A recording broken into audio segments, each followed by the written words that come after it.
The next talk is by Robert from Reforged Labs, who's here to talk about the future being agentic, unlocking creative research with AI. So Robert, can I bring you to the stage? Thanks for the great introduction, David. Hi friends, I'm Robert. Nice to meet everyone. Hi, I love the warm welcome. I'm very excited. I discovered a sauna yesterday, and so a little bit more hungover than I would want to be. Do we have the slides up? Awesome. So I'm here to talk about how the future is agentic, and what exactly does that mean? For me, as someone that's been in AI for like the past decade, I feel like it's a bit of a buzzword right now. Like, what is this AI thing? What does it mean for our industry? And I really want to unpack like what are the capabilities of AI, but also the limitations of AI today. Let's go next slide. Or do I have a clicker? I think you've probably got a green button there, which will take you. I do? No, listen, here it is. Here it is. Oh, okay, great. Looking in the shadows, there is that one. Awesome, thanks, David. Cool. Awesome, so I'm here to talk about mobile games and creative research. One of the things that I've realized is that the process of coming up with new concepts, new ideas is super manual. People are telling me how they spend hours going out there to go and scan their competitors, find the best creatives out there, watch all of them, tag them, understand what's happening. And when I think about what's possible with AI technology today, it's that deep levels of understanding that can take all that manual work so you can actually focus on what's actually productive and creative for the next stage of evolution. So our vision at Reforged is to build a system that can essentially understand all the creatives in the market, analyze them, and give you recommendations. The key concepts that are working, that are not working for your competitors. A little bit about me. I started with AI about 12 years ago at Microsoft. Went on to Google to build their self-driving car team in Google's Moonshot Labs. So if you've been to SF, you've probably seen the Waymos driving around. A lot of that is powered by large-scale data annotations. And what that means is that we had people manually going and tagging what exactly was a stop sign, what is a crossroad. And if you ever logged into your PayPal account, you probably helped us do that labeling yourself. You clicked in and tagged what was a stop sign as part of the verification login process, reCAPTCHA. I didn't come from mobile games, but as a lifelong gamer, it was really exciting to move into the space. And so I built a team around me that was able to do it. And about a year and a half ago, we decided to launch the company. 2 weeks after meeting the founders of King, we raised $4 million and started running at this problem. And so to build out a creative research tool, we needed to get really deep into this workflow, this process. And so we started partnering with like top mobile game studios around the world in order to go out there and actually like reimagine what that process could look like, instead of just trying to force like AI into someone's workflow. It doesn't work like that. And I've quickly learned that the large-scale data annotation I was doing is actually called creative tagging. And so that's how we came up with our AI creative research partner. I'll show you what that looks like in a second. So, do I need to click to play the video right here? Will the video just play from I think maybe on that side.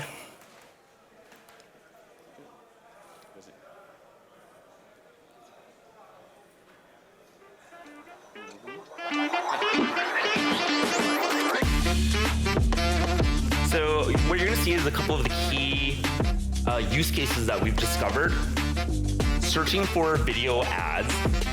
We built out a large-scale labeling team to go out there and tag those creatives so you can do semantic search.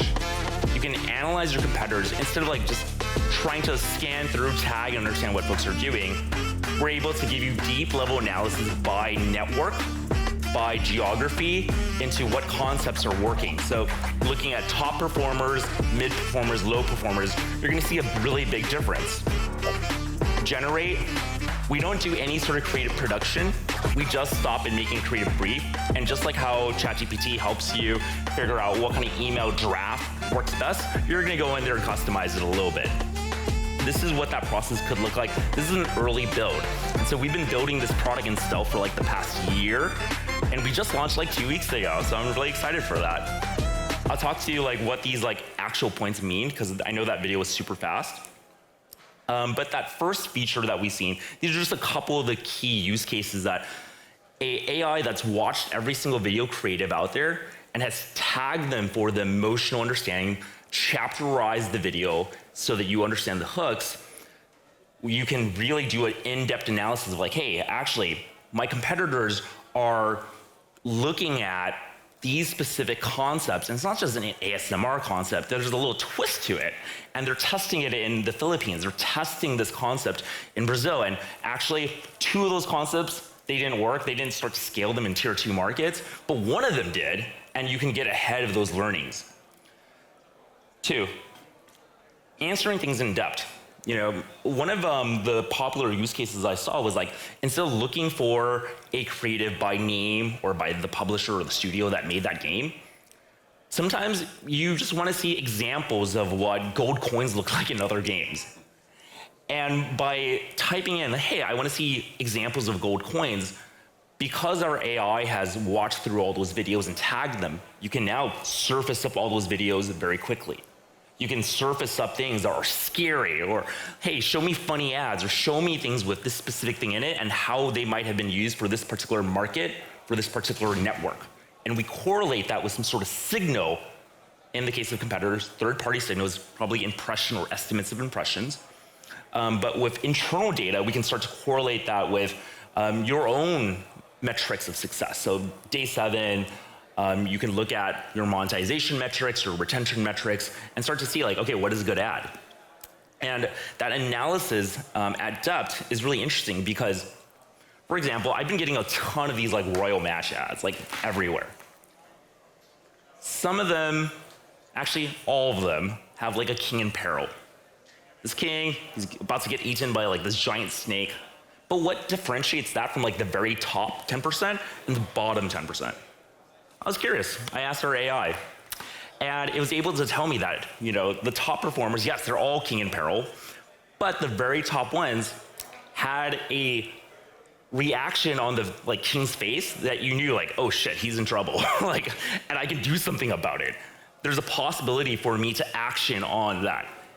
And the lower performance is not as immediate, right? There isn't that tension that's built up. And so when you have an AI that's been able to deeply understand what is happening, not just from like a surface, like this is the color, this is like the shape, but actually the emotions and the motivation behind it, I think that's where you get some really interesting insights. And then finally, we just wrap it up all together with creative briefs. We stop at creative briefs because I think that creative producers, UA teams, they know what's best for their games, but as a tool, we want to be able to give you a great starting point. And so I'll give you an example. This feature isn't fully built out yet, but not everyone has the budget of like Dream to pull in celebrities for their ads. And not everyone has the budget to do all these different 3D animations. So if you can have a creative brief that understands your context, your constraints, how many animators you have, and what are the different skill sets of those animators, they're all probably using Nano Banana today. They're already using Flux, Kling in order to generate their AI stuff, but they're also using their traditional After Effects and all the tools that they know and love. All that context is super powerful to have a brief in your format for the agencies that you already work with to triple that process from idea to actual production.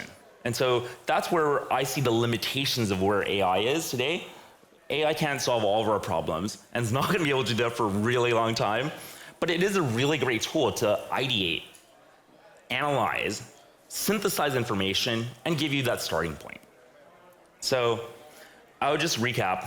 We're building the future of creative research. And what that looks like is agentic. You have these underneath the surface, these agents that will go out there and do research for like 10 minutes, an hour at a time, and come back and say like, hey, Robert, I'm done with my research.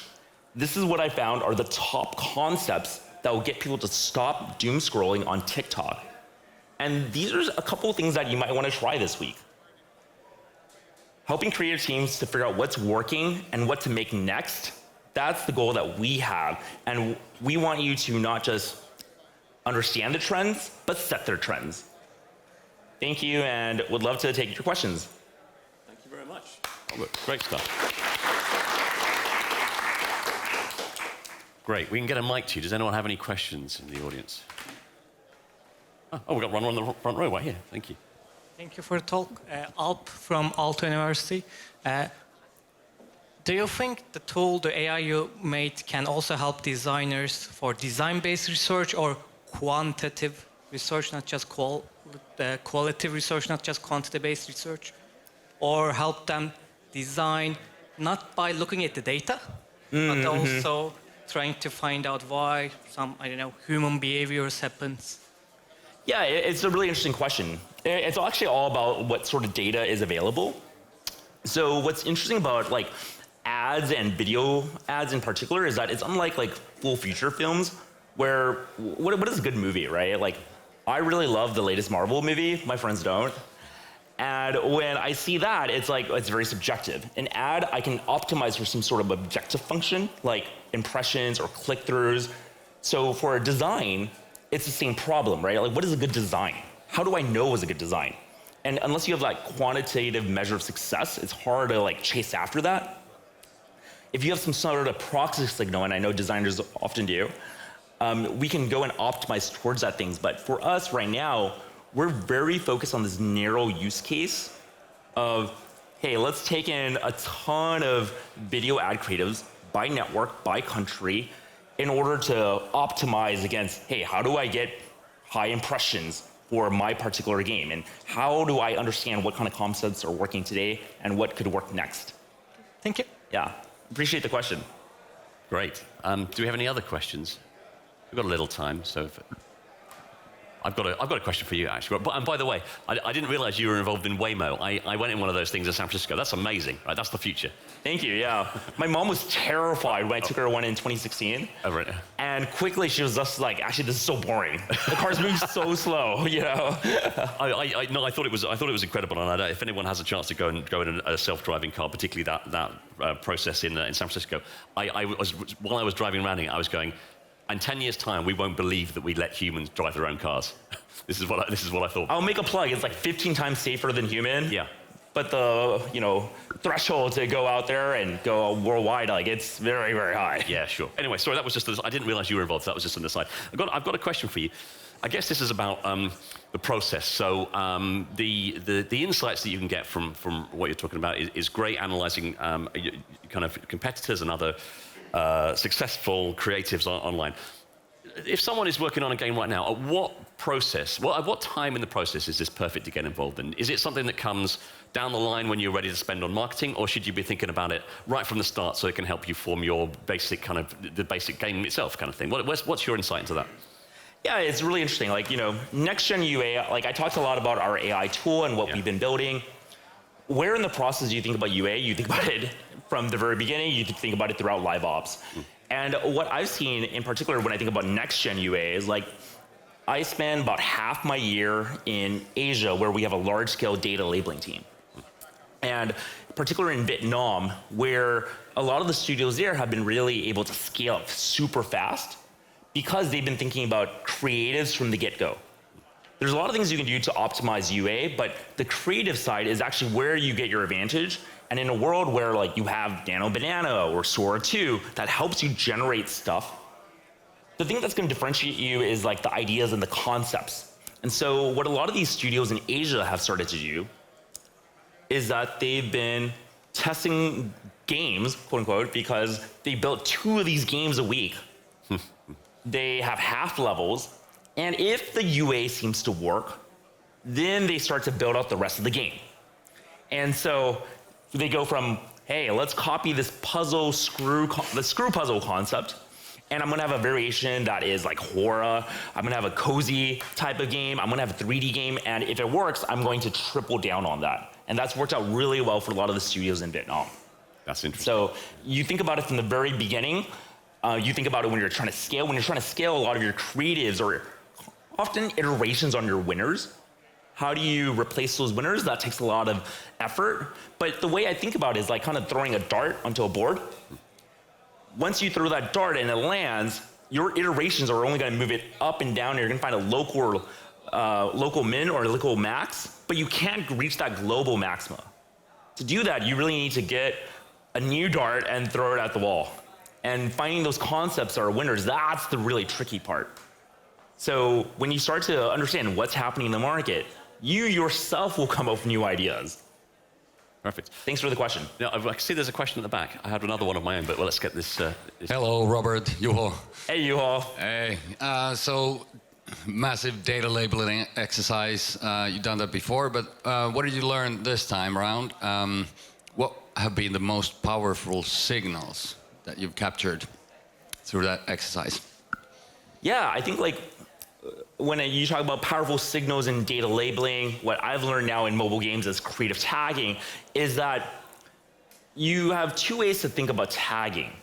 You either have like a fixed taxonomy that isn't flexible enough to capture new trends and detect things that you weren't specifically looking for, or you have something that's too rigid and anything could be clustered up into a new quote unquote trend. So what we've really spent a lot of time thinking about is in a world where, one, detecting new trends is harder than ever because the amount of content there is impossible for someone to watch, AI has to play a bigger role. Second is labeling is a combination of not just like doing human tagging, like that's a lot of manual work. AI can do the starting point for that nowadays as well. And so being able to understand like how to build a very robust labeling tagging process is kind of a secret sauce. And so you think about that in terms of like levels of risk with these labels. Who is labeling your creatives? And what are they looking for? Because your insights are only as good as your data. And if you're labeling data, you also need to have really great labelers, processes, and tools around that in order to express the things that you're looking for. Thanks for the question, Juho. I've got another question for you, actually. We've got a couple of minutes left, so if you don't mind. What's next on your roadmap for you? You've obviously here today. You told us, you gave us some great insight in there. If you were back in a year's time, what is Reforged Labs going to have done in that year? In 1 year's time? Ooh, that's a great question. So we launched 2 weeks ago. We had been building in stealth for about a year with 3 of the largest game studios. And it's been super cool to work with brands that I love. I would love to do more of that. And so being able to not just work with large mobile game studios, but go work down towards like smaller, mid-sized studios, and we're already beginning to do that. 1. 2 is constantly learning about mobile games. I come from an AI background, and being able to work with our partners, that's been super rewarding for me. And to understand like, okay, these are super painful things. Like I just spent a month in Brazil working with the largest studio in LATAM. And I just sat by with 2 of the creative producers, 5 PMMs, and we were looking at like, okay, you do that? Like you go into Sensor Tower, you watch the videos, you try to understand, is this a trend? You look at other markets. I was like, we can actually build a workflow that automates a lot of this. So if you're using ChatGPT to try and come up with analysis, it's not reliable. It's gonna make stuff up. And they didn't understand that until we try to check that against the insights that like you get when you look at a Sensor Tower and that manual process, or hey, we have a monthly creative like roundup. What are the creatives that are working? And so being able to expand into all those areas, that's in the 1-year roadmap, as well as really focusing on like, how are my campaigns doing? Do I have a really tight loop between my UA team and my creative team? How does my creative production evolve, especially with Gen AI tools? And so all those different things are really key for, you know, our industry and what we've been building. Perfect, thank you. Well, look, we're kind of out of time, so a big round of applause, please, for Robert and that great insight. Thank you, everyone. Appreciate the time. Amazing.